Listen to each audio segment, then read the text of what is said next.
একদিন হযরতে আবু হুরায়রা রাদিয়াল্লাহু তাআলা আনহু পেটের খিদায় নবীজিকে বলতেছে, ইয়া রাসূলুল্লাহ, ইয়া হাবিবাল্লাহ, পেটের খিদায় আর সহ্য হইতেছে না, পেটের খিদা আর সহ্য হইতেছে না। তো নবীজি ঘরের মধ্যে গেলেন। যাওয়ার পরে নবীর বিবিকে বললেন যে ঘরের মধ্যে কোনো কিছু আছে কি? বলে কোনো কিছু নাই, এক পেয়ালা দুধ আছে। কিতা আছে? এক পেয়ালা দুধ আছে। তো নবীজি এক পেয়ালা দুধ নিয়ে আসলেন। আবু হুরায়রা মনে করলেন যে এক পেয়ালা দুধ মনে হয় নবীজি আমারে দিব, আমারে দিব। তখন নবীজির ভিতর দিয়ে আবু হুরায়রাকে ডাক দিয়ে বলতেছে, ও আবু হুরায়রা, আসহাবে সুফার মধ্যে আমার আরো কিছু সাহাবায়ে কেরাম ছিল, 70 থেকে 80 জন, তারাও তোমার মতন উপবাস, তাদেরকেও দাওয়াত দাও, এই পেয়ালা থেকে তারাও দুধ পান করবো। এটা হলো এক পেয়ালা দুধ মানুষ কয়জন? 70 থেকে 80 জন। আবু হুরায়রা বলতেছে, যাই বাটো ফল লইলে আর ফরতো না, এটা যাই বাটো ফল লইলে আর ফরতো না। তখন আবু হুরায়রাকে পাঠাইল তাদেরকে দাওয়াত দেওয়ার জন্য। আমরা রইলে পাঠাইলে গিয়া 2-3 কদম ফাড়া দিয়া কইলা বইলে, ইয়া রাসূলুল্লাহ, ইয়া হাবিবাল্লাহ, তারা দুধ খাইতে না, আমরা যদি পাঠাইতো এই কথা কইয়া এই কথা উত্তর দিলাম বলে নবীজি। কিন্তু মনে মনে আবার এটাও বিশ্বাস আছে যে নবীর কথা আবার মিথ্যা না, যা বলে সব সত্য, এটার মধ্যে থেকে হইব। এটা হইব সকলকে দাওয়াত করছে। দাওয়াত করার পরে সবাই আসছে। এমন সময় নবীজি আবু হুরায়রাকে বলতেছে, আবু হুরায়রা, এই যে পেয়ালার মধ্যে দুধ ছিল, এই পেয়ালার মধ্যে নবীজি বরকতান দোয়া করলো আর মুখ থেকে কিছু থুতু নিক্ষেপ করলো বরকতের জন্য। কিতার জন্য? বরকতের জন্য। এগুলা দিয়ে ডাকনা দিয়ে দিছে। কিতা দিয়ে দিছে? ডাকনা দিয়ে দিছে। বলছেন ডাকনা উদাম করবে না, ডাকনা উদাম করবে না। এমন সময় হযরতে আবু হুরায়রা রাদিয়াল্লাহু তাআলা আনহু নবীজির কথা মতনে সকল সাহাবায়ে কেরামদেরকে দাওয়াত করেছেন। 70 থেকে 80 জন সাহাবায়ে কেরামদেরকে দাওয়াত করেছেন। এরপরে তাদেরকে আল্লাহর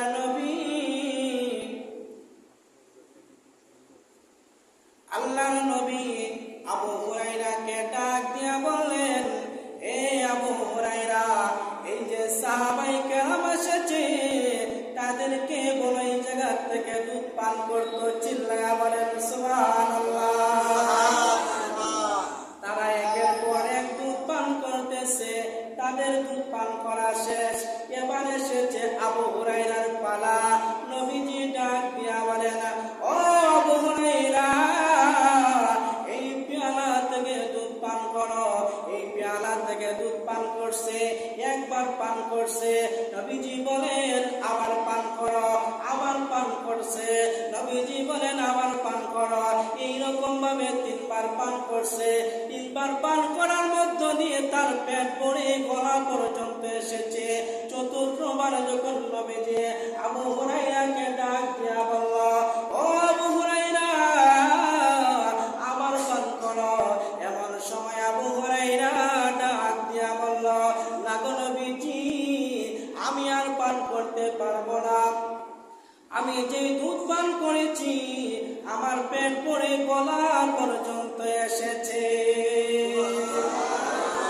নবীজি এবার ডাক দিয়ে বলেন, ও আবু হুরায়রা, আগে তোমার কি চিন্তা ছিল, এখন কি চিন্তা এসেছে?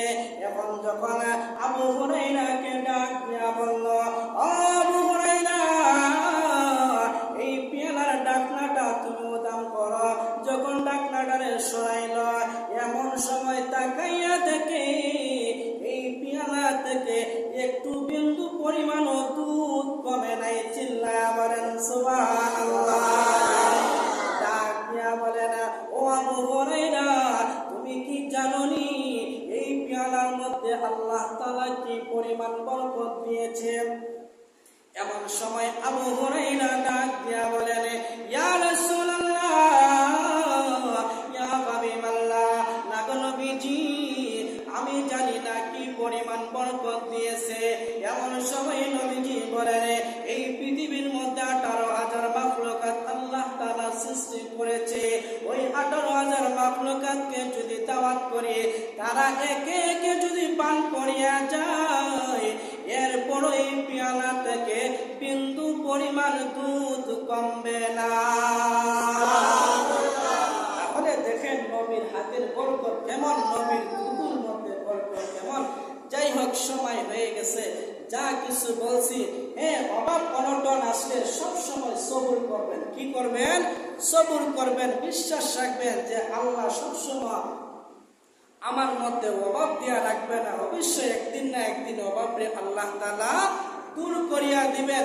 যাই হোক, যা কিছু বলছি, আল্লাহ তাআলা আমাদের প্রত্যেককে বুঝবার এবং আমল করার